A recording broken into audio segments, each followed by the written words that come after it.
సంతోషం అమ్మా. నేను పస్తులు ఉండకూడదని నువ్వు అన్నం తిన్నావు. ఇదేనమ్మా తల్లి మనసు. కొండంత కష్టం వచ్చినా సరే పిల్లలు బాధపడకూడదు అనుకుంటుంది. పిల్లల్ని అంతలా ప్రేమిస్తుంది.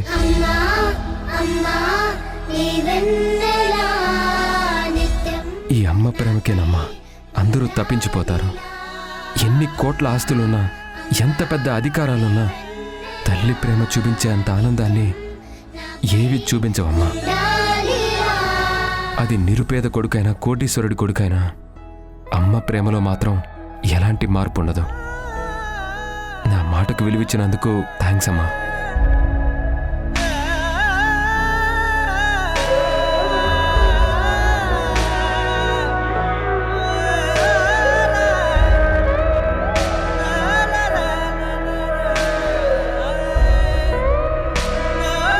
ఒరే కార్తిక్, దాని జీవితం అంతా పిల్లల కోసమే బ్రతుకుతుంది. మీకు కష్టం వస్తే తను తట్టుకోలేదు. అందుకే రాము విషయాన్ని తనంత తేలిగ్గా తీసుకోలేకపోతోంది. ఇన్నాళ్ళు ప్రశాంతంగా ఉన్న ఇల్లు మళ్ళీ ఇలా మారిపోతుందని నేను ఊహించలేకపోయాను. ఇంతకు ముందు ఆనందం మీ వల్లే వచ్చింది. ఈ రోజు తనకి బాధ కూడా మీ వల్లే వచ్చింది. ఇది ఎప్పటికి సర్దుకుంటుందో ఏమో.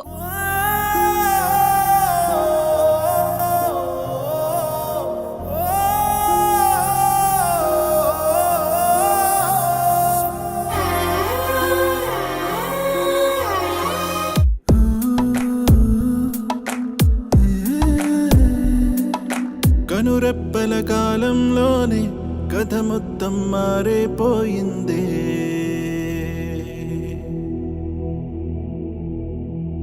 కను తెరిచి చూసేలోగా దరిచేరని దూరం మిగిలిందే. ఇన్నాళ్ళు ఊహల్లో, ఈ నిమిషం శూన్యంలో మిగిలానే ఒంటరినై విడిపోయే వేడుకలో జరిగినది వింతేనా? కవి ఎవరో ఈ కథకి, ఎవరెవరో పాత్రలకి తెలియదుగా ఇప్పటికీ. పొడుపు కదే అప్పటికీ. మనమంటూ అనుకున్నా ఒంటరిగానే మిగిలున్నా. ఇందరిలో కలిసున్నా వెలుతిని నేను చూస్తున్నా. పొరపాటు ఏదో, తొరబాటు ఏదో, అది దాటలేని తడబాటు ఏదో, ఎడబాటు చేసే ఈ గీతను దాటలేవా?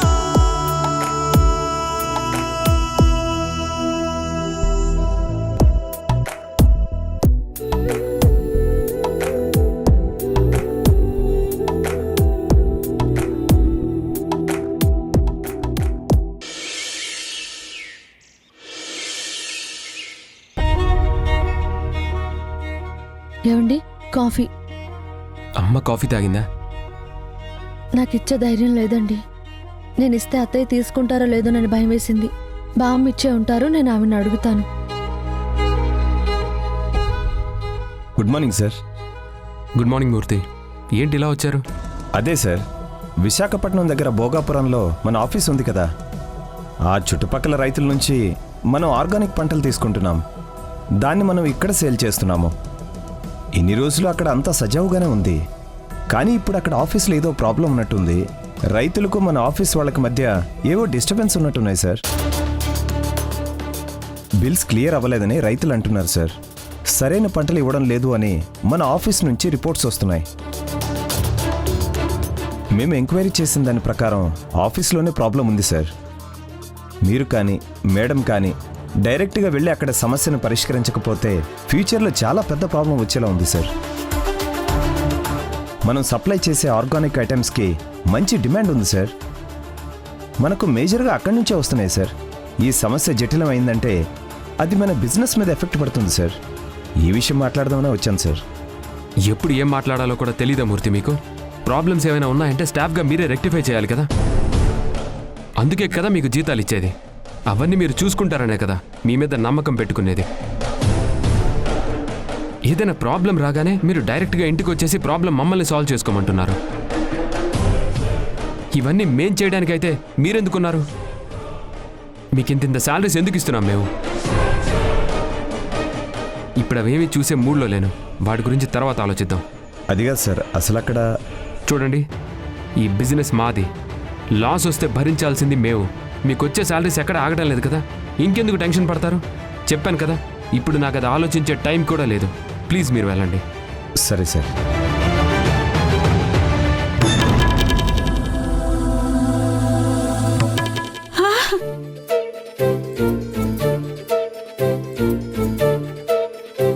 కార్తీక్, భాను, రండి, అందరూ రండి, త్వరగా రండి.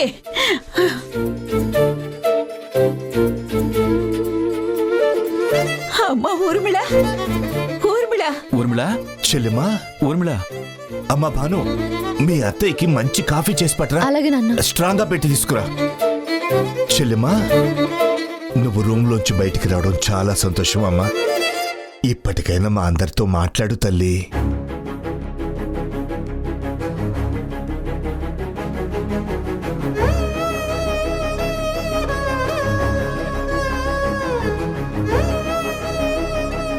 కాఫీ తీసుకోమ్మా.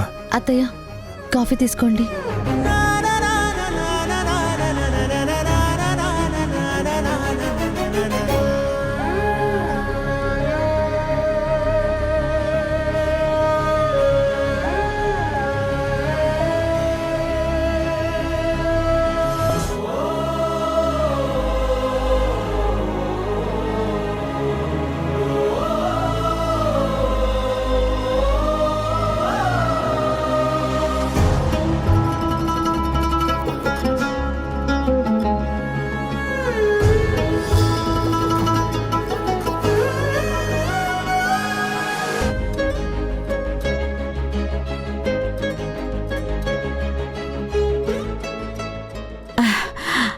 అమ్మయ్యా, దీని కోపం తగ్గినట్టుంది. అందుకే దేవుడి దగ్గరకు వచ్చి హారతి కూడా ఇచ్చింది. ఇంకా మీరందరూ మాట్లాడితే దాని మనసు కుదుట పడుతుంది.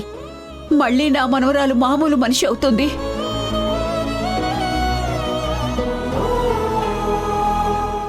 ఇంట్లో ఎప్పుడూ మాట్లాడుతూ గలగలా తిరిగే మనిషి అలా మౌనంగా ఉండిపోయేసరికి చూస్తూ ఉండడం కూడా చాలా కష్టంగా అనిపించింది. ఈ గొడవలు ఎన్నాళ్ళకి చల్లారుతాయో అనుకున్నాను, కానీ ఆ భగవంతుడు తొందరగానే తన మనసు మార్చాడు.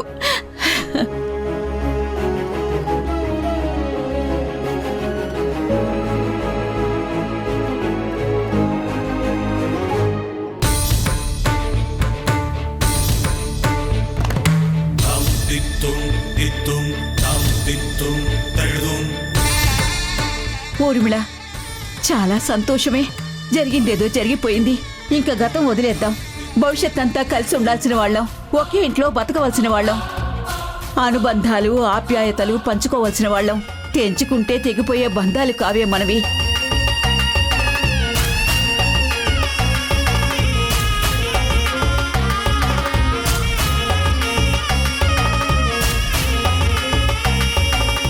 కోపాలని పెంచుకుంటూ వదిలేసుకునే బంధాలు కావే మనవి.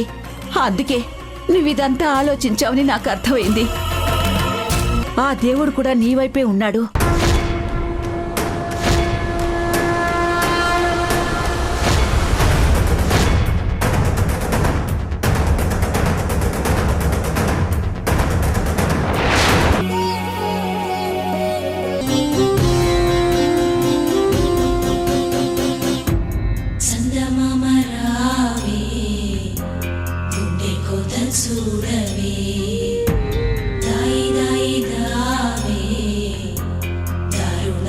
చూడవే మంచితనమన్నది అందనంత దూరం నీతి లేని నేలపై నిజమే.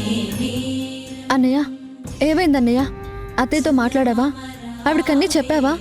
నేను క్షమిస్తానని ఒక మాట చెప్పారా? ఏం మాట్లాడారన్నయ్య? చెప్పన్నయ్య, నేను కూడా వెళ్ళి మాట్లాడతాను. దయచేసి చెప్పు. లేదమ్మా, ఒక్క మాట కూడా మాట్లాడలేదు. నేను చెప్పే మాట కూడా వినే పరిస్థితిలో లేదు. నా నీడని చూసినా కూడా అత్తయ్య తట్టుకోలేకపోతుంది. నా గొంతులోంచి మాట వస్తుంటే ఆవిడ కళ్ళల్లోంచి కన్నీరు వస్తుంది.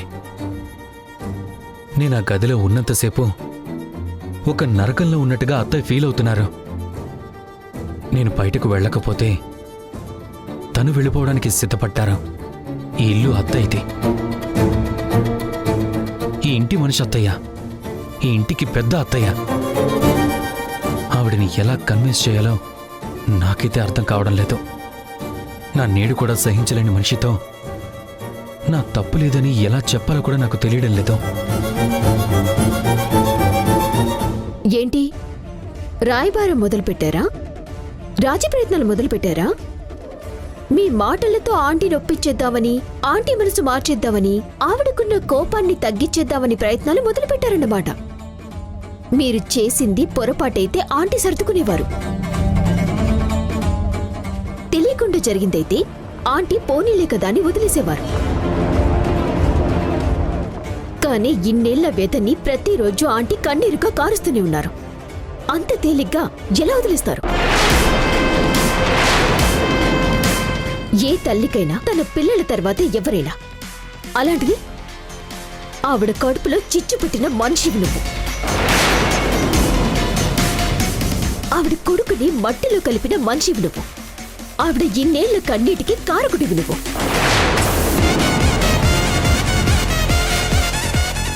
ఈ నిజాన్ని దాచిన గొప్ప చెల్లి మీ చెల్లి భానుమతి. ఇన్నాళ్ళు మీరు ఈ ఇంట్లో ఉండి ఇంత నాటకం ఆడారని, తనని వెర్రిదాన్ని చేసి ఆడించారని ఆంటీ పూర్తిగా నమ్మారు. మీ ఇద్దరిని క్షమిస్తారని మీరెలా అనుకుంటున్నారు? నేనుండగా అలా ఎలా జరగనిస్తాను? ఇన్నాళ్ళు మీ టైం కాబట్టి మీరాడారు. ఈ టైం నాది, నాకు కలిసొచ్చింది. మీ కళ్ళల్లో కన్నీళ్లు చూస్తుంటే నాకు ఎంత సంతోషంగా ఉందో తెలుసా? బాధపడండి, ఏదో ఒకరోజు జరుగుతుందని భయపడండి. ఏమీ చేయలేకపోతున్నానని కుంగిపోండి. ఇన్నాళ్ళు చెల్లికి ఒక గొడుగులా కాపలా ఉన్న అన్నయ్య ఈ రోజు ఏమీ చేయలేక ఇలా నిస్సహాయంగా చూస్తూ ఉంటే నాకు ఎంత సంతోషంగా ఉందో తెలుసా? ఇది కదా అసలైన కిక్ అంటే. ఇది కదా అసలైన హ్యాపీనెస్ అంటే. మీరు ఈ ఇంట్లోనే ఉంటూ శత్రువులయ్యారు. ఈ ఇంట్లో మీ ఉనికి ప్రశ్నార్థకంగా ఉంది. ఇది ఒక రోజు వస్తుందని, ఇలాంటి పరిస్థితి ఒకటి ఉంటుందని కలలో కూడా ఊహించలేదు కదా. ఎంతసేపు నన్ను ఈ ఇంట్లో నుంచి గెంటి చేద్దామని చూశారు. కానీ మీరు దాచిన రహస్యాన్ని ఒక బ్రహ్మాస్త్రంగా ఉపయోగించి మిమ్మల్ని ఇలా ఆడుకుంటానని కలలో కూడా ఊహించలేదు కదా. అసలు ఇదంతా జరగడానికి కారణమే నువ్వు. ఇంత జరుగుతున్నా అత్తయ్య ఇంత బాధపడుతున్నారంటే దానికి కారణం నువ్వే. ఈ ఇంటిని ప్రశాంతంగా ఉంచకుండా ఎప్పుడు అశాంతితో రగిలిస్తూనే ఉన్నావు. నీ స్వార్థం కోసం అందరి జీవితాలతో ఆడుకుంటున్నావు. మంచిని కూడా చెడుగా చేసి చూపిస్తున్నావు. అన్నాన్ని కూడా విషంలా మార్చేస్తున్నావు. అసలు నీలాంటి దాన్ని బతకనివ్వకూడదు. అత్తయ్య దృష్టిలో నేను ఎలాగూ చెడ్డవాణ్ణెక్కాను. ఇప్పుడు నిన్ను చంపైనా సరే ఈ ఇంట్లో ప్రశాంతతని నేను సృష్టిస్తాను.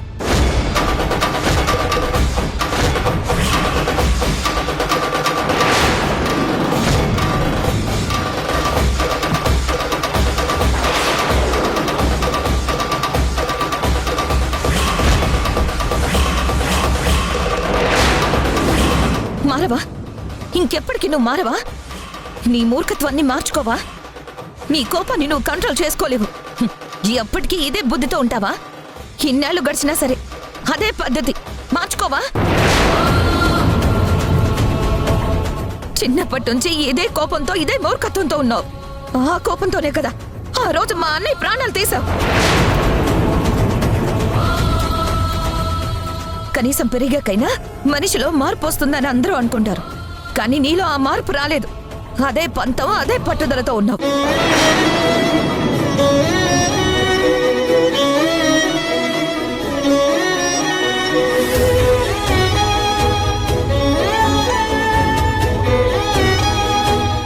ఏంటి చాందిని, తప్పంతా నాదే అన్నట్టు మాట్లాడుతున్నావు? అసలు నువ్వు ఏం మాట్లాడుతున్నావో నీకు తెలుసా? అసలు ఏమవుతుందో నీకు తెలుసా? ఇంకేం చెప్పుకో, ఏం చెప్పుకో, ఏం చెప్పుకో, ఏం చెప్పుకో. నీ మాట వినాలన్నా కూడా నాకు చాలా చిరాగ్గా ఉంది. ఆ మాటల్లో నిజం చెప్తున్నావో అబద్ధం చెప్తున్నావో అని ఆలోచించేసరికి సరిపోతుంది. నీకు నీలిమ అంటే ముందు నుంచి పడదు. ఇప్పుడు ఈ గొడవలకు కూడా కారణం నీలిమనే అంటావు. నీలిమనేది అంతా చేసిందని చెప్తావు. ఎందుకంటే నీకు నువ్వు తప్పించుకోవడానికి చేస్తున్న ప్రయత్నం కదా ఇది. నువ్వు నిజంగా మారుంటే, నీలో నిజంగా మార్పొచ్చుంటే ఎప్పుడో ఎప్పుడో వచ్చి మా మమ్మీకి క్షమాపణ అడిగి ఉండేవాడివి. కానీ నువ్వు ఆ పని చేయలేదు. ఇన్నాళ్ళు అసలు నువ్వు పార్దులా నటించావు. శివ కాదు అన్నట్టుగా ప్రవర్తించావు. మరో కొత్త మనిషిలా ప్రవర్తించావు. ఈరోజు నిజం బయటకు వచ్చేసరికి గిల్టీతో ఇప్పుడు ఫీల్ అవుతున్నాను.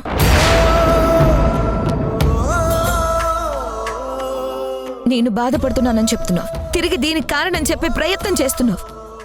అబద్ధం చెప్పినా ఒక్కసారి నమ్ముతారు. పదే పదే అబద్ధాలు చెప్తే మనిషి మీద అసహ్యం పెరుగుతుంది తప్ప ఎవరు నమ్మరు. తల్లి, ఆవేశపడకమ్మా. నువ్వు బిడ్డకి తల్లివి కాబోతున్నావు. ఇలా ఆవేశపడితే నీకు పుట్టబోయే బిడ్డకి మంచిది కాదు. ప్రశాంతంగా ఉండమ్మా. చాందిని, ప్రశాంతత ఎక్కడుంది మావయ్య? ఏ వ్యక్తి అయితే నా జీవితం అనుకున్నానో ఆ వ్యక్తి నా అన్నయ్య ప్రాణం తీసిన హంతకుడని తెలిసాక ఇంకెక్కడుంటుంది మావయ్య ప్రశాంతత?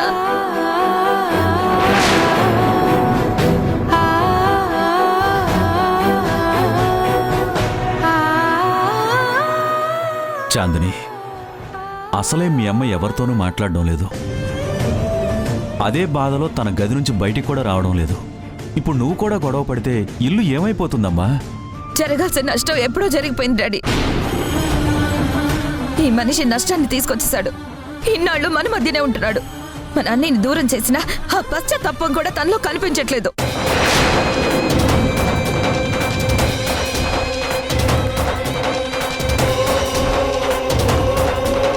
నిజాన్ని దాచి ఎంత ప్రేమని నటించాడు. తన నిజ స్వరూపం తెలిసాక ఎలా తట్టుకుని ఊరుకోమంటావు డాడీ? ఇప్పుడు కూడా క్యారెక్టర్ మార్చుకోకుండా అలాగే ఉన్నాడు.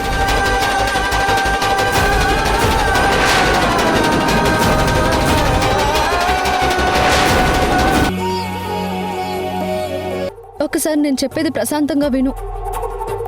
అప్పుడు నిజంగా మా తప్పు ఉంటే నువ్వెలాంటి శిక్ష విధించినా నేను భరిస్తాను.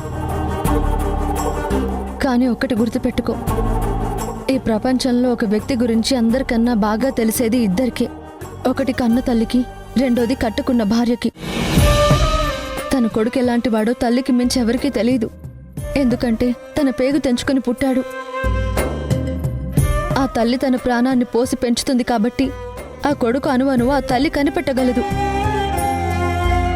అలాగే జీవితాన్ని పంచుకునే భర్త గురించి భార్యకి మించి ఎవరికీ తెలియదు. బయటకు ఎలా నటించినా సరే వాళ్ళిద్దరూ ఒకటే కాబట్టి తన భర్త ఏంటనేది కేవలం భార్యకి మాత్రమే తెలుస్తుంది. నేను మా అన్నయ్య అనే స్వార్థంతో చెప్తున్నానని నువ్వు అనుకోవద్దు. పార్దు అంటే ఏంటో మా అందరికన్నా ముందు నీకే తెలుసు. ఎందుకంటే నువ్వు తనతో జీవితాన్ని పంచుకున్నావు. మీ ఇద్దరు ఒకటిగా జీవిస్తున్నారు. మీ బంధం ఎంత గొప్పగా ఉందో అందరూ చూశారు. నిన్ను ప్రేమించినప్పుడు కానీ పెళ్లి చేసుకున్న తర్వాత కానీ అన్నయ్యలో ఎలాంటి మార్పైనా నీకు కనిపించిందా? తను ప్రేమాభిమానాలు కురిపించడంలో ఎప్పుడైనా నీకు తక్కువగా కనిపించాయా? ఎప్పుడో జరిగిపోయిన దాని గురించి ఇప్పుడు ఆలోచించడం ఎంతవరకు కరెక్ట్? ఆ రోజు జరిగింది ఏంటోదినా? తప్పు కాదని చెప్పదలుచుకున్నావా? నా భర్త మంచివాడని చెప్పదలుచుకున్నావా? సరే వదినా, నేను పార్దుని ప్రేమించినప్పుడు పార్దు ఎవరో నాకు తెలీదు. కేవలం డాడా కొడుగ్గా మాత్రమే నాకు తెలుసు. తనకి ఇంటితో ఇలాంటి సంబంధం ఉందని నాకు తెలీదు. అందుకు నేను తనని ప్రేమించాను. ప్రేమించినవాడు తర్వాత నన్ను పెళ్లి చేసుకోను అన్నప్పుడు నేను మనసిచ్చినా కూడా నాకెందుకు దూరం అయిపోతున్నాడని నేను మదన పడుతూ ఉంటే నువ్వే వచ్చి వారధిగా నిల్చొని మా పెళ్లి చేశావు. అప్పుడు నేను నిన్ను ఒక దేవతలా చూశాను. నా వాళ్ళు నన్ను అర్థం చేసుకోలేకపోయినా మా వదిన నన్ను ఇంత గొప్పగా అర్థం చేసుకుంది, నా ప్రేమను ఇంత గొప్పగా తెలుసుకుంది కాబట్టి నన్ను పార్థుని ఒకటి చేసిందని నా గుండెల్లో గోడి కట్టుకొని నిన్ను ఆరాధించాను. కానీ నువ్వేం చేసావో తెలుసా? ఈ ఇంటి పెద్ద కొడుకుని మట్టిలో కలిపిన వాడితోనే నా మెళ్ళో తాళి కట్టించావని నీకు తెలుసు కదా. నా అమ్మ కడుపులో చిచ్చు పెట్టిన వాడితోనే నా మనవు జరిపించావని నీకు తెలుసు కదా. ఈ ఇంట్లో కన్నీళ్లకు కారుకుడైన వాడికే ఈ ఇంటి అల్లుడుగా మా అమ్మ కాలు కడుగుతోందని నీకు తెలుసు కదా. ఈ నిజాలన్నీ నీకు తెలిసినా కూడా ఆ రోజు నువ్వు చెప్పలేదు. ఇప్పుడు నువ్వు సమర్థించుకోవడానికి ఎన్నైనా చెప్పుండొచ్చు, కానీ అవన్నీ ఊహించుకుంటూ ఉంటే తట్టుకోవడం నాకు కష్టంగా ఉంది. అక్కడ అమ్మ ముమ్మాటికి ఏడుస్తూనే ఉంది, ఎవరితోనూ మాట కూడా మాట్లాడడం లేదు, మౌనంగా ఉండిపోతుంది. ఎందుకు ఎందుకు ఎందుకు జరిగింది దారుణం కాబట్టి. చేసిన తప్పుని వెనక్కి తీసుకోలేమని అమ్మకి తెలుసు కాబట్టి అమ్మ ఏమీ చెప్పుకోలేక తనలో తానే కుమిలిపోతుంది. అమ్మ పిల్లల గురించి ఎంతలా ఆలోచిస్తుందో మా అందరికీ తెలుసు, మా అందరికన్నా ఎక్కువగా నీకు తెలుసు. అలాంటి అమ్మ ఈరోజు అంత బాధపడుతుందంటే దానికి కారణం ఎవరు? ఈ మనిషి కాదా?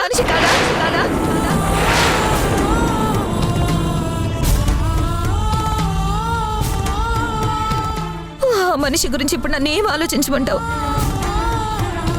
తెంచుకుంటే తెగిపోని బంధాన్ని ఏర్పరిచావు.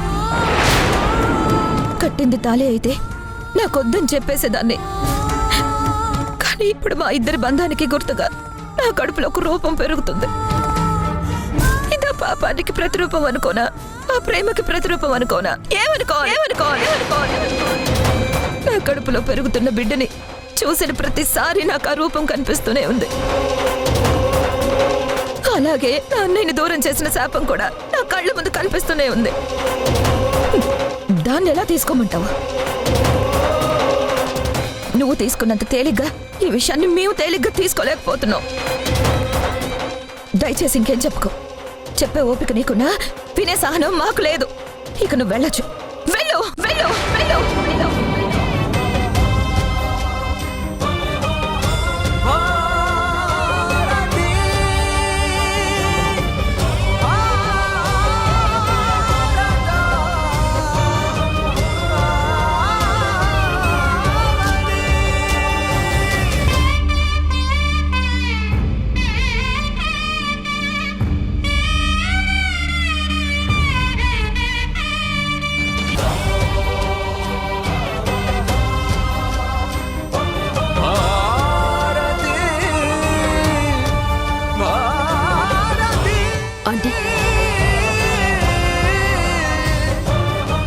కాస్త ఇది చూస్తానండి.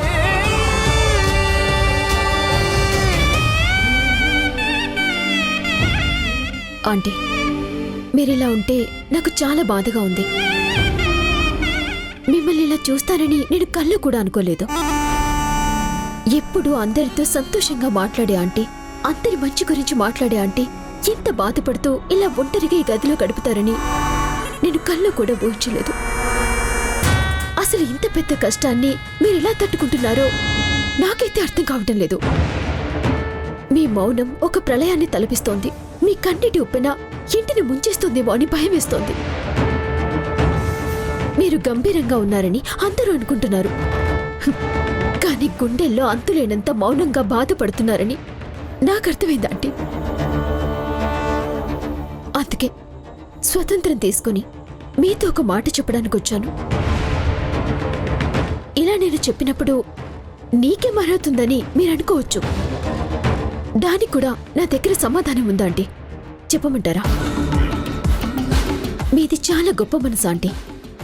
ఎవరైనా సరే తమ పిల్లల్ని ప్రేమిస్తారు, తమ పిల్లల కోసం జీవిస్తారు, తమ పిల్లలే జీవితం అనుకుంటారు.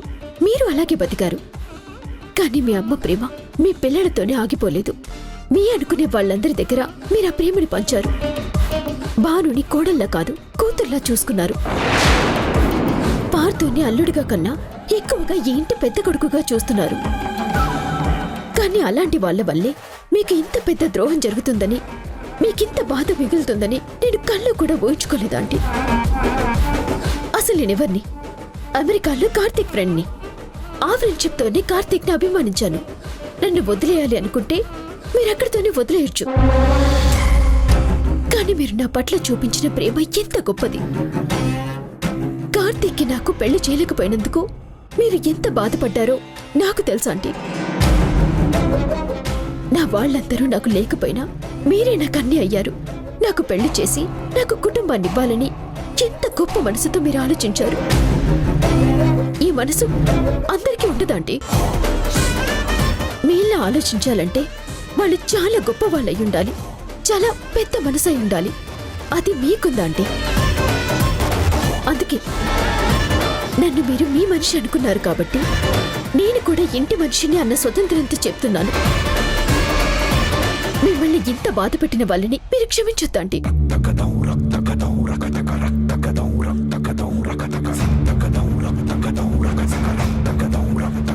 కొడుకుని దూరం చేయడం అంటే మాటలు కాదు. ఎక్కడో దూరంగా ఉన్నాడు అంటే సరే బాగున్నాడు కదా అని ఆలోచించి ఊరుకోవచ్చు. కానీ ప్రాణాలు తీయటాన్ని ఎవరు క్షమిస్తారా ఆంటీ? అది తెలియక జరిగింది అనుకోకుండా చేశాను అని ఎన్ని కారణాలైనా చెప్పొచ్చు. కాని బాధ మిగిలింది మీకు. కన్న కొడుకు మీ కళ్ళ ముందే కన్ను మూస్తే ఆ నరకం ఎలా ఉంటుంది? ఒక తల్లి మనసు దాన్ని ఎలా తట్టుకుంటుంది? అది అనుభవిస్తున్నా మీకు మాత్రమే తెలుస్తుంది. మీ బాధని చూస్తున్నా నాకు మాత్రమే అర్థమవుతుంది. ఇంకా మీరిలా మౌనంగా ఉండడం మంచిది కాదా అండి?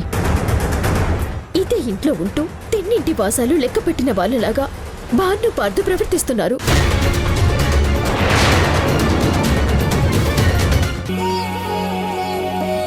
మత్తు తలకెక్కుతుందే తప్ప మనసులో ఉన్న బాధను మాత్రం మర్చిపోలేకపోతున్నాను. అత్తయ్యకి ఎలా చెప్పాలో, ఆవిడని అసలు ఎలా కన్విన్స్ చేయాలో కూడా నాకేం అర్థం కావడం లేదు. ఏం చెప్తే ఆవిడ నన్ను అర్థం చేసుకుంటారా? మళ్ళీ నా భార్య నన్ను ఎప్పుడు ప్రేమిస్తుందో, ఎప్పుడు అభిమానిస్తుందో తెలియడం లేదు. నువ్వే దారి చూపించు డాడా.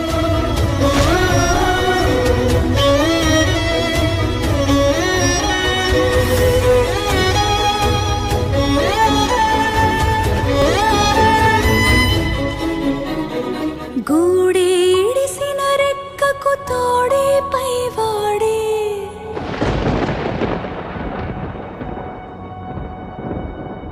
మిన్నే అమ్మ ఎక్కడ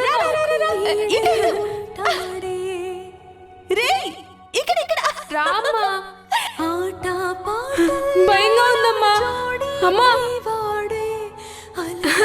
అమ్మ దొరికేసింది. అమ్మ అంటే ఇంతసేపు నన్ను భయపెట్టినట్టు నటించి ఇలా అవుట్ చేస్తావా? రేయ్, కబడ్డీ కూడా ఇలాగే ఆడేస్తావా? కబడ్డీ ఆట అంటే నాకు ప్రాణం. నాకు ఆ ఆట తప్ప ఏ ఆట రాదు. నేనెప్పుడైనా పోరాడే గెలుస్తాను. నేనెప్పటికైనా గొప్ప ప్లేయర్ అవుతానమ్మా.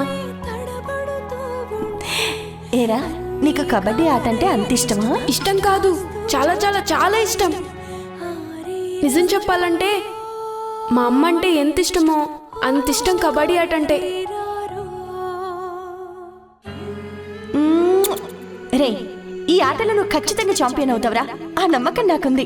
దూరంగా పోకే దొరకనంతగా తిరిగొచ్చేదారి తెలియనంతగా భూమాత ఒడి చేరి నా భారం దించావా, చూస్తూనే చేసారి ఎదకోతే పెంచావా, మట్టింటికి వెళ్ళిపోయావా శాశ్వతంగా.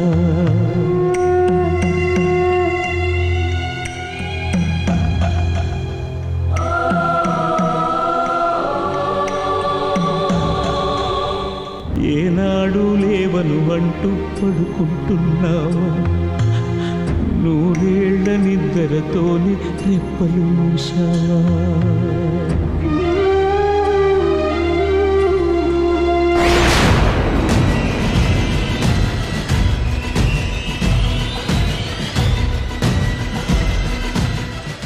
అత్తయ్య, నన్ను మీరు అమ్మలా చూసుకున్నారు, ఎంతో అభిమానించారు. నేను ఈ ఇంటికి మహారాణి అన్నారు. మీరు నా మీద చూపించిన ప్రేమకి నేనెంతో మురిసిపోయాను. నాకు నా తల్లి దూరమైన అత్తగారి రూపంలో తల్లి దొరికిందని ఎంతో మురిసిపోయాను. మీ ప్రేమ అనురాగం ఎంత గొప్పవో తెలుసుకున్నాను. కానీ ఈరోజు మీరు ఇలా మౌనంగా ఉండటం, కనీసం నా వైపు కన్నెత్తి కూడా చూడ్డానికి ఇష్టపడకపోవడం నేను తట్టుకోలేకపోతున్నాను అత్తయ్య. అత్తయ్య, మీరు నమ్మినా నమ్మకపోయినా ఒకటి మాత్రం నిజం.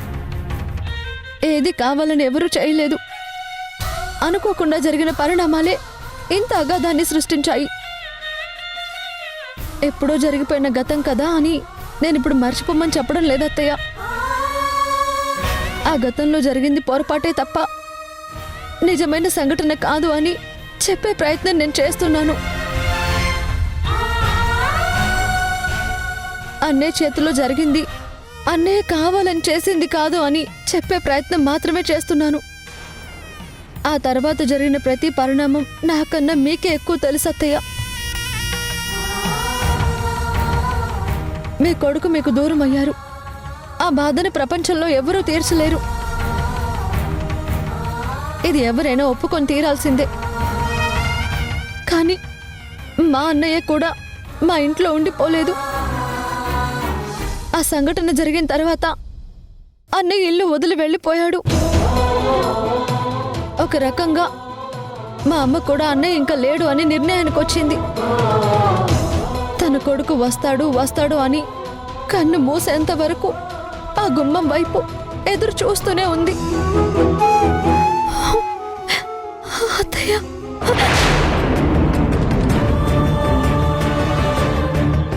మీ బాధలో అర్థం ఉంది అత్తయ్య. మీ కోపంలో అర్థం ఉంది. ఏం జరిగిందో చెప్పే అవకాశం నాకు ఇవ్వండి. నేను చెప్పింది విన్నాక కూడా నా తప్పుందని మీరు నిర్ణయించుకుంటే మీరు ఏ శిక్ష వేసినా సరే నేను ఆనందంగా అనుభవిస్తాను. మరణశిక్ష విధించిన వ్యక్తికి కూడా తను చెప్పే మాటలు వింటారు. ఇప్పుడు నా పరిస్థితి అదే అత్తయ్య. మీరిలా ఉండిపోతూ ఉంటే నేను తట్టుకోలేకపోతున్నాను. మీ గంభీరాన్ని చూశాను, మీ ప్రేమని చూశాను, మీ అనురాగాన్ని చూశాను. కానీ మీ బాధని మాత్రం నేను చూడలేకపోతున్నాను. మీలో మీరు ఎంత మదన పడిపోతున్నారో, ఆ బాధ మిమ్మల్ని ఎంత దహించి వేస్తుందో నేను అర్థం చేసుకోగలను. కానీ ఈ బాధను తీర్చాలని, ఈ బాధ నుంచి ఉపశమనం ఇవ్వాలని నేను ఈ పని చేశాను. దానికి కారణం ఇప్పుడు నేను చెప్తున్నాను. ఇన్నాళ్ళు నేను ఈ విషయాన్ని ఎందుకు దాచానని మీరు నన్ను అడగొచ్చు. కానీ చేదు నిజం బయటకు వస్తే మీరు ఇలాగే బాధపడతారని ఎప్పుడూ ఊహించాను. జరిగిపోయిన గతాన్ని ఏం చేసినా ఎవరు వెనక్కి తీసుకురాలేరు. కానీ జరిగిన నష్టాన్ని ఎంతో కొంత తగ్గించొచ్చు అన్న ఉద్దేశంతో నేను ఈ పని చేశాను. అందుకే అత్తయ్య, ఆ రోజు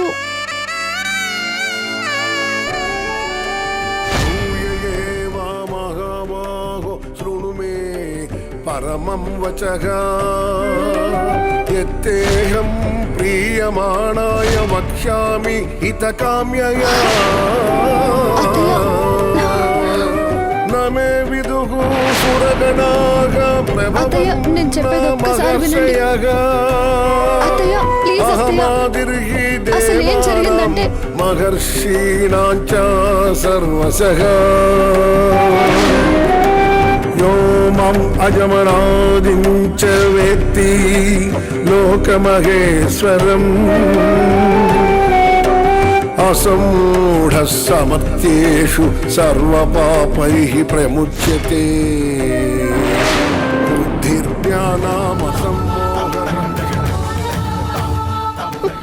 అత్తయ్య, మీరు నా మాటనే కాదు నా నీడని కూడా సహించలేకపోతున్నారని నాకు అర్థమవుతుంది.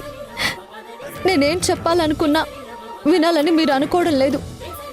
నేను చెప్పేది అబద్ధం అవుతుందని, నేను చేసిన తప్పుని సరిదిద్దుకుంటున్నానని, దాన్ని గొప్పగా చెప్పుకొని మళ్ళీ మీతో మాట్లాడే ప్రయత్నం చేస్తున్నానని మీరు అనుకుంటున్నారని నాకు అర్థమైంది.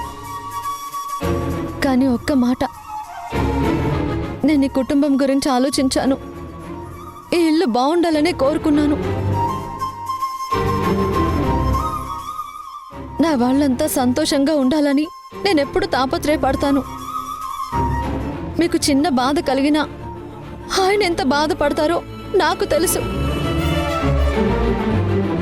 నా ప్రాణమైన నా భర్త మిమ్మల్ని తన ప్రాణం కన్నా ఎక్కువగా చూసుకుంటారని నాకు తెలుసు. అలాంటి మీకు బాధ కలిగితే నేనెలా భరించగలను అత్తయ్య? అందుకే ఏం చెప్పాలో చెప్దామనుకున్నాను, కానీ మీకు వినడం ఇష్టం లేదని నాకు అర్థమైంది. మీకు ఇష్టం లేని పని మీ కోడలిగా నేను ఎప్పటికీ చేయను అత్తయ్య. మీ పట్ల నేను తప్పుగా మాట్లాడి తప్పుగా ప్రవర్తించుంటే పెద్ద మనసుతో నన్ను క్షమించండి.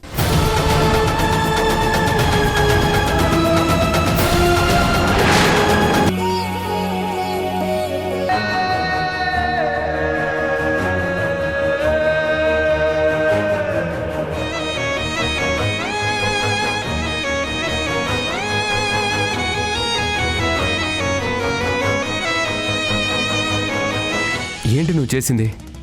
అమ్మ దగ్గరికి వెళ్ళి మాట్లాడడానికి ఎందుకు ప్రయత్నించావు? అమ్మ ఎంత బాధపడుతుందో తెలుసా? జరిగిన దాన్ని అమ్మ తేలిగ్గా తీసుకోలేకపోతుంది. మరిప్పుడు నువ్వు మాట్లాడటం వల్ల ఆవిడ మరింత బాధపడుతుంది. అది నువ్వెందుకు అర్థం చేసుకోవడం లేదు? అది కాదండి, అత్తయ్య అలా మౌనంగా ఉండిపోతుంటే భయం వేస్తుంది. ఒంటరితనం మనిషిని మరింత కృంగదీస్తుంది. అసలే అత్తయ్య చాలా బాధలో ఉన్నారు. అలా ఒంటరిగా గదిలో ఉండిపోతున్నారు కదా.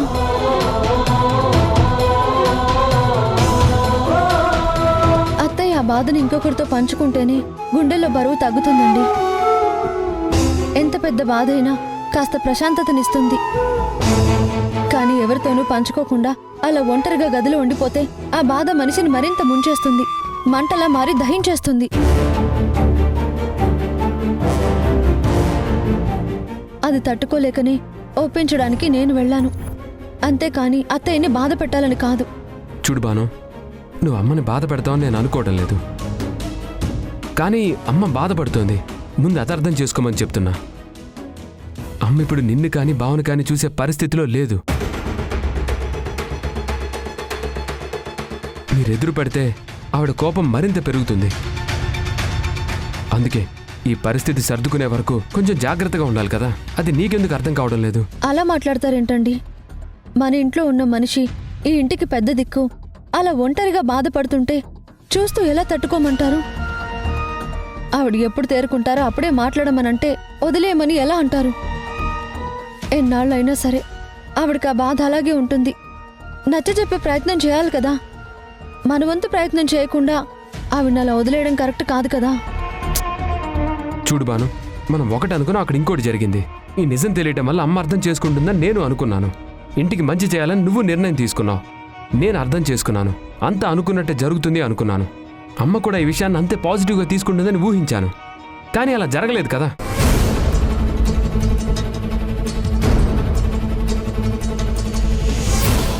నేను తీసుకున్నంత తేలిగ్గా అమ్మ ఈ విషయాన్ని తీసుకోలేదు కదా. ఈ మాట తెలియగానే అమ్మ ఎంత కోపానికి గురైందో నువ్వు చూసావు కదా. ఆవిడ ఎంత బాధపడిందో నువ్వు విన్నావు కదా. మరి ఆ బాధ నుంచి తేరుకునే సమయం ఇవ్వాలి కదా. ఇన్నాళ్ళ ఈ బాధ ఒక రోజులోనో 2 రోజుల్లోనో తగ్గిపోదు. ఆవిడ కోలుకోవడానికి కొంత సమయం పడుతుంది. ఆ సమయం మనం ఇవ్వాలి కదా. అలా ఇవ్వకుండా ప్రతిసారి నువ్వు కానీ బావ కానీ వెళ్ళి మాట్లాడితే ఆవిడ బాధ మరింత పెరుగుతుంది కదా. అది మీరెందుకు అర్థం చేసుకోవడం లేదు? అవును భాను, నువ్వు చేస్తున్నది కరెక్ట్ కాదు. నీకు మీ అన్నయ్య గురించి ఆలోచన ఉండొచ్చు. మీ అన్నయ్యని ఆంటీ క్షమించేయాలని నీ మనసులో ఉండొచ్చు. కానీ ఈ తొందర పనికిరాదు. ఆంటీ కోల్పోయింది తన కొడుకుని. ఒక తల్లికి అది ఎంత పెద్ద బాధో నీకు అర్థమవుతుందా? ఆవిడ ప్లేస్లో ఉండి ఆలోచించు. ఆంటీ పరిస్థితి ఏంటో నీకే అర్థమవుతుంది. ఆవిడ బాధపడ్డారని ఎవరూ తప్పు పట్టలేదు. నువ్వు వెళ్ళి మాట్లాడటం వల్ల ఆవిడ బాధ మరింత పెరుగుతుంది. నువ్వు కన్విన్స్ చేసే ప్రయత్నం చేస్తున్నానని నువ్వు అనుకుంటున్నావు. కానీ ఆంటీని మరింత బాధ పెడుతున్నావని అందరికీ అర్థమవుతుంది. ఇది నీకెందుకు అర్థం కావడం లేదు? నువ్వు ఆలోచించాల్సింది నీ స్వార్థం గురించి కాదు, ఈ ఇంటి మంచి గురించి. నువ్వు నోరు మీవే నంగనాచి. కారు చుచ్చుని భోగి మంటని ఒకే ఘాటన కట్టాలని ప్రయత్నం చేయకు.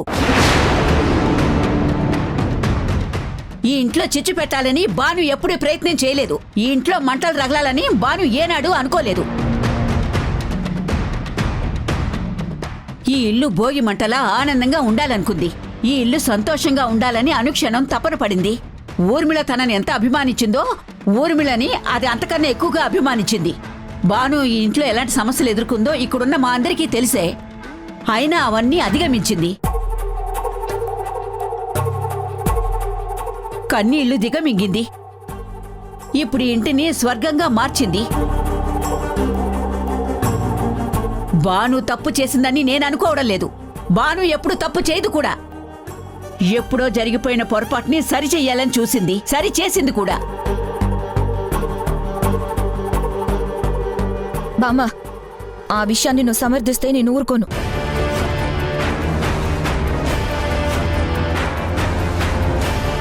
అది పొరపాటు కాదు, కావాలని చేసింది.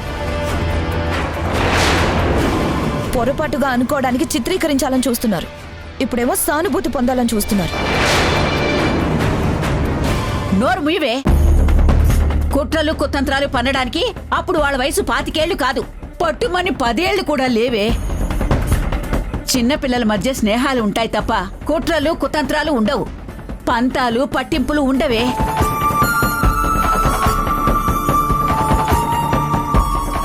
ఈ క్షణానికి కూడా నేను అదే చెప్తున్నాను. అది అనుకోకుండా జరిగిందే. ఊర్మిళకి రాము అంటే ఎంతో ఇష్టం. వాడు చనిపోవడం ఊర్మిళ తట్టుకోలేకపోయింది. తల్లి మనసు కాబట్టి తనంతలా బాధపడుతుంది. అయినా ఎప్పుడో 25 ఏళ్ల క్రితం జరిగిందాన్ని ఇప్పుడెవరు వెనక్కి తీసుకురాగలరు? ఈ ఇంటికి నష్టం జరగకూడదనే కదా, ఈ ఇంటి కష్టం తీర్చాలనే కదా పార్దోని నీకిచ్చి పెళ్లి చేసింది. పార్దో నిన్ను బాగానే చూసుకుంటున్నాడు కదా. ఇంత గొప్ప అల్లుడొచ్చాడని మీ అమ్మ మురిసిపోయింది. మరి నిన్నటి వరకు బాను పార్దు ఇద్దరు మంచివాళ్లు నిజం తెలియగానే చెడ్డవాళ్ళు అయిపోయారా? తన తప్పు లేదని చెప్తున్నా దాని మాట ఎవరైనా వినిపించుకుంటున్నారా? వినిపించుకోకుండా నిందలు వేయడం కరెక్ట్ కాదు.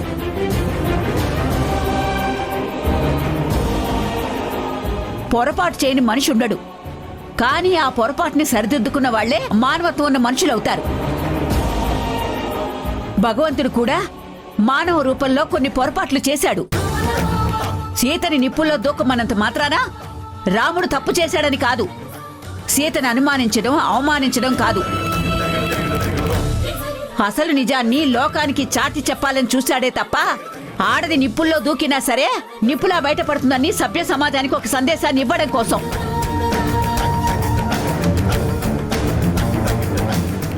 ఈ ఇంట్లో ఇప్పుడు బాను అగ్ని పరీక్షని ఎదుర్కొంటుందే. అంత మాత్రాన బాను తప్పు చేసిందని కాదు, పొరపాటుని సరిదిద్దుతుందని. అది ముందు నువ్వు అర్థం చేసుకో. చూడు నీలిమా, బానుని తప్పు పట్టే స్థాయి నీకు లేదు. నువ్వు అప్పుడప్పుడు మాత్రమే మంచిగా ఆలోచిస్తావు. బాను ఎప్పుడూ మంచిగానే ఆలోచిస్తుంది. అది నువ్వు తెలుసుకో ముందు. ఇప్పుడు బానుని నేనేం తప్పుగా అనటం లేదు బామ్మ, చేసింది పొరపాటు అంటున్నాను.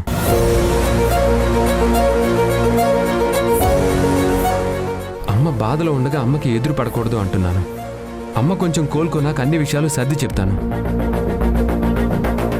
అంతవరకు వాళ్ళని చూడ్డానికి అమ్మ ఇష్టపడట్లేదు కదా. అలాంటప్పుడు అమ్మ దగ్గరికి పదే పదే బాను వెళ్ళడం ఆవిడ బాధ మరింత పెరుగుతుంది కదా.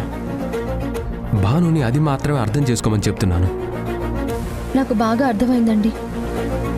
అత్తయ్య నా మొహం చూడ్డానికి కూడా ఇష్టపడడం లేదు కదా. నా నీడని కూడా భరించలేకపోతున్నారు కదా. మరి ఇంట్లో ఉంటూ అత్తయ్య బాధపడుతూ ఉంటే నేను చూస్తూ ఉండలేను. ఆవిడ్ని సాధారణ స్థితికి తీసుకురావడానికి ఇలా ఏదో ఒక ప్రయత్నం చేస్తూనే ఉంటాను. అలా నేను ప్రయత్నం చేస్తూ ఉంటే ఆవిడ బాధపడతారని మీరంతా బాధపడుతున్నారు కదా. దీనికి ఒక్కటే పరిష్కారం, నేను ఇంటి నుంచి వెళ్ళిపోవడం.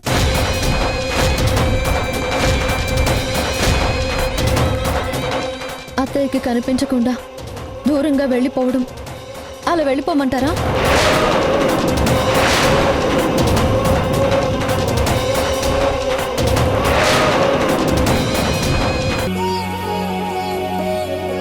ఏం చేయమంటావు బాను? నేను ఏం చేయగలను చెప్పు? చివరికి నా ప్రాణం ఏమన్నా ఆనందంగా ఇచ్చేస్తాను. కానీ నన్ను ఒక ద్రోహిగా, ఒక హంతకుడిగా, ఒక శత్రువులా నా వాళ్ళే నన్ను చూస్తుంటే నేను భరించలేకపోతున్నాను. నేను మనసారా ప్రేమించిన చాందిని, నాతో జీవితాన్ని పంచుకున్న నా చాందిని, నా వల్ల తల్లి కాబోతున్న నా చాందిని నన్ను శత్రువులా చూస్తున్న చూపులు నేను తట్టుకోలేకపోతున్నాను.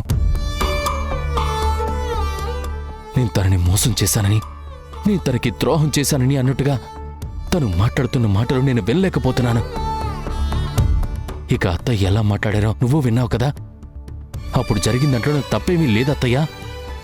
ఆ వయసులో పగలు ప్రతీకారాలు ఏముంటాయని చెప్పే ప్రయత్నం చేస్తున్నా కూడా ఆవిడ వినిపించుకోవడం లేదు. కనీసం నా నీడను కూడా సహించలేకుండా ఆ ఇంట్లో ఉండొద్దు అని చెప్పారు. నా భార్య కూడా ఆ మాటలను సమర్థించింది. ఆ క్షణం నాకు అనిపించింది, ఇంకా నేను ఎందుకు బతికున్నానా అని. ఆయన ప్రాణం ఎందుకు తీసుకోలేదో తెలుసా? నా ప్రాణం అనేది నా దగ్గర లేదు, చాందిని దగ్గరుంది. నా రక్తం చాందిని కడుపులో ఊపిరి పోసుకుంటుంది. వాటి గురించి ఆలోచించి నా ప్రాణాన్ని నేను తీసుకోలేకపోయాను. కానీ ఆ బాధను మాత్రం నేను తట్టుకోలేకపోతున్నాను. ఇప్పుడు చెప్పు బాను, నేను ఏం చేయగలను? చూడన్నయ్య, చీకట్లో మన ముందు ఏముందో కనిపించదు. మనం ఎటు వెళ్దాం అనుకున్న దారి తెలియదు. అయినా సరే గుడ్డిగా వెళ్ళాలి. ఏదో ఒక గమ్యాన్ని చేరుకోవాలి. వెలుతురు వచ్చే వరకు నడక ఆపకుండా నడుస్తూనే ఉండాలి. వెలుతురు కనిపించాక మన గమ్యం ఏంటన్నది మనమే నిర్ణయించుకోవాలి. ఇప్పుడు మన ముందు చీకట్లు కమ్ముకున్నాయి. నేను ఆ ఇంట్లో ఉండడం ఎంత అవసరమో నాకు తెలియదు. కానీ నువ్వు మాత్రం ఆ ఇంటికి దూరం అవ్వడం చాలా ప్రమాదం అన్నయ్య. ఎందుకంటే చాందిని ఒట్టి మనిషి కాదు, తల్లి కాబోతోంది. నీ రూపానికి ప్రతిరూపాన్ని తన కడుపులో మోస్తోంది. ఇప్పుడు తను ఆనందంగా ఉంటే నీ వంశోద్ధారకుడు, ఆ ఇంటికి మనవడు సంతోషంగా పుడతాడని డాక్టర్ చెప్పారు. కానీ ఇప్పుడున్న పరిస్థితుల్లో చాందిని మెంటల్ టెన్షన్ ఎలా ఉంటుందో, మెంటల్ బ్యాలెన్స్ ఎలా ఉంటుందో అసలు నువ్వు ఆలోచించావా? చాందినికి నీ మీద ఎంత కోపమైనా ఉండొచ్చు, నిన్ను ఎంతైనా ద్వేషిస్తూ ఉండొచ్చు. కానీ నువ్వు మాత్రం ఈ పరిస్థితుల్లో చాందిని పక్కనే ఉండాలి. తనని మార్చుకునే ప్రయత్నం నువ్వు చెయ్యాలన్నయ్యా. జరుగుతున్న సంఘర్షణలకి ఒక పరిష్కారాన్ని నువ్వే సృష్టించుకోవాలి. నీ భార్యని నువ్వే కాపాడుకోవాలి. లేదంటే ఇలాంటి అవకాశం కోసం ఎదురు చూస్తున్న నీలిమ దీన్ని అవకాశంగా తీసుకొని ఈ మంటల్లో మరింత ఆజ్యం పోస్తుంది. ఆ ఇంటిని రావణ కాష్టంగా మారుస్తుంది. ఆ ఇల్లు వల్లకాడైపోతుంటే ఆ చితి మంటల్లో తను చలి కాచుకుంటుంది. ఆ అవకాశాన్ని నీలిమకి ఇవ్వకూడదు అంటే చాందిని పక్కన నువ్వు ఉండాలి. అత్తయ్యకి మనిద్దరి మీద కోపం ఉంది, నేను కాదనను. కానీ సర్ది చెప్పుకోవాల్సిన బాధ్యత మన మీద ఉంది. అత్తయ్యకి నువ్వేం చెప్పావు? నీ వర్షన్ నువ్వు చెప్పావు. నీ తప్పు లేదని నువ్వు చెప్పే ప్రయత్నం చేశావా? నువ్వు 4 మాటలు మాట్లాడేసరికి ఆవిడ వెళ్ళిపో అని చెప్పగానే వచ్చేశావు. 25 సంవత్సరాల నుంచి అత్తయ్య ఆ బాధను అనుభవిస్తున్నారన్నయ్య. తన కొడుకు దూరం అయిపోయారన్న బాధలో ఆవిడ నలిగిపోతున్నారు. దానికి కారణం నువ్వే అన్న అపోహలో ఇన్నేళ్ళు ఆవిడున్నారు. ఒక్కసారి ఆ వ్యక్తి తన కళ్ళ ముందే ఉన్నాడంటే తట్టుకోవడం ఎంత కష్టంగా ఉంటుందో మనమే ఆలోచించాలి. ఆ రోజు జరిగిన దాంట్లో నీ తప్పు లేదని నువ్వే చెప్పాలి. అంటే ఏం జరిగిందో నువ్వే వివరించాలి. ముందు కోపం వస్తుంది, అరుస్తారు, తిడతారు, అయినా భరించాలన్నయ్య. కానీ జరిగిన నష్టం గురించి వివరించాలి. మన వాళ్ళని మనమే వదిలేసుకుంటే ఎవరు చూస్తారన్నయ్య? చాందిని మెడలో నువ్వు వేసిన 3 ముళ్ళు నీ జీవితాన్ని నిర్ణయించాయి. మీ ఇద్దరిని ఒకటి చేశాయి. ఈ జీవితాంతం మీరు కలిసి ఉండాలన్నది ఆ దైవ నిర్ణయం. ఆ నిర్ణయాన్ని కాదనడానికి నువ్వెవరు? నీ రూపానికి ప్రతిరూపం చాందిని కడుపులో పెరుగుతుంది. ఆ రూపాన్ని కాపాడుకోవాల్సిన అవసరం నీకుంది. చాందిని కోపాన్ని భరించు, చాందిని తిడితే సహించు, చాందిని ఏమన్నా సరే తల వంచు. కాని ఒక భర్తగా తనకిలాంటి పరిస్థితుల్లో నువ్వే అండగా ఉండాలి, నీడలా నిలబడాలి. చివరికి నిన్ను అర్థం చేసుకునే వరకు నువ్వే మార్చుకోవాలి. అంతేకాని ఇలా తాగుతూ తూగుతూ ఉంటే సమస్య పరిష్కారం అవుతుందా? మనుషుల మధ్య అగాధం పెరుగుతుంది. దూరం పెరిగితే అది ఎంత భారంగా ఉంటుందో అనుభవించిన నాకు తెలుసన్నయ్య. భార్యాభర్తల బంధం ఎప్పటికీ దూరం కాకూడదన్నయ్య. ఆ బంధాన్ని విడదీసే అవకాశం ఎవరికీ ఇవ్వకూడదు. దయచేసి ఆలోచించు.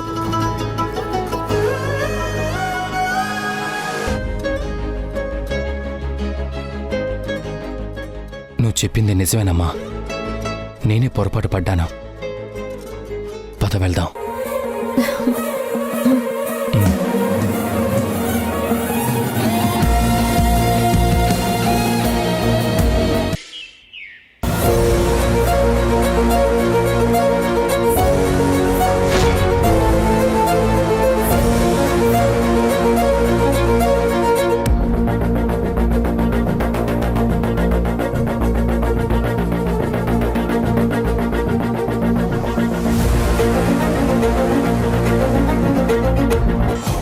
ఏంటి భాను, మీ అన్నయ్య ఇంట్లోంచి వెళ్ళిపోతే చాందినికి ఎక్కడ దూరమైపోతాడో అని భయపడ్డావా? నా మాటలతో చాందిని మనసు ఎక్కడ మారుస్తాను అని కంగారుపడి వెళ్ళి మీ అన్నయ్యని తీసుకొచ్చావా? ఇప్పటికే ఆలస్యమైంది భాను. చాందిని మనసు పూర్తిగా మారిపోయింది.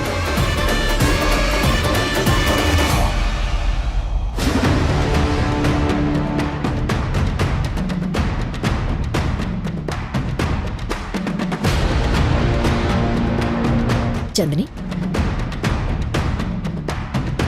ఇది పొద్దున బ్రేక్ఫాస్ట్ చేసే ముందు వేసుకోవాల్సిన టాబ్లెట్. నువ్వు మర్చిపోతే చెప్పు, నేనే తీసుకొచ్చిస్తాను. టిఫిన్ తిన్నాక ఈ టాబ్లెట్ వేసుకోవాలి. మధ్యాహ్నం లంచ్ చేసిన తర్వాత ఈ టాబ్లెట్ వేసుకోవాలి. అలాగే రాత్రి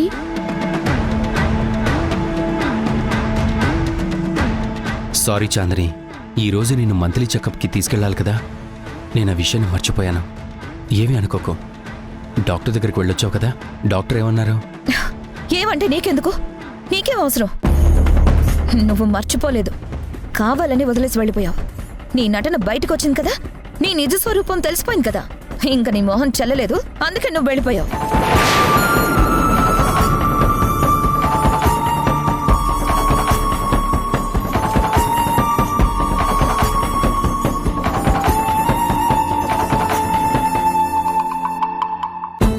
నువ్వు వెళ్ళిపోయావని నేను కూడా బాధపడలేదు.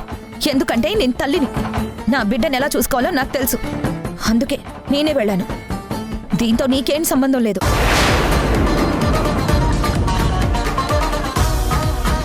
అదేంటి చాందిని అలా మాట్లాడుతున్నావు? ఎంత కాదనుకున్నా మీ ఇద్దరిది బంధం కాకుండా పోతుందా?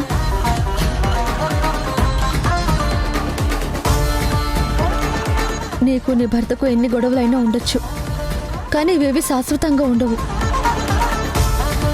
శాశ్వతంగా ఉండేది మీ మధ్య బంధమే. ఆ బంధాన్ని ఎవరూ దూరం చేయలేరు.